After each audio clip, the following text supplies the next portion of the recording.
I don't know if this video is going to get taken down for reasons that you'll understand once I get into it, but I wanted to talk a little bit about the time recently when Thomas Macy said this.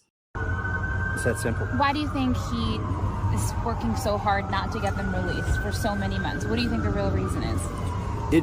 These files implicate billionaires and friends of his and political donors that he's trying to protect. And Epstein also had close ties to our own intelligence agencies and Israel's intelligence agencies. That's why there's so much effort in trying to stop this. And I do believe they'll try to stop it somewhere else. And that's going to backfire on them too. So why did he say that? Well, one thing that has come out about Thomas Macy recently that I've been noticing for the last few months increasingly is that while he and I may be on different sides of the political divide, he seems to me like and I hate to say this because this is a rare thing, maybe I'm naive here, but he seems like someone who actually has some integrity. And I know how rare that is in politics, much less American politics, much less MAGA world. But he's shown a repeated willingness to go against the herd, go against the current, go against the most powerful people in order to maintain a level of integrity in his ideology and his beliefs in the way that he votes, which is very rare for a politician. In addition to that, Massie is one of very few members of Congress who does not take money from AIPAC and other major pro-Israel PACs. And this has been a defining feature of his political career.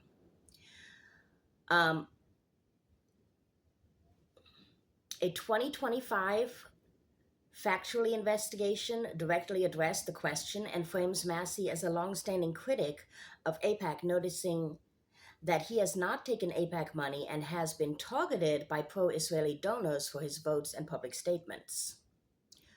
Open Secrets data for Macy's campaign and its finance profile shows no AIPAC or pro-Israel PAC contributions in his PAC donor listings. His contributions come from groups like Make Liberty Win, Industry PAC, and ideological libertarian organizations, not AIPAC.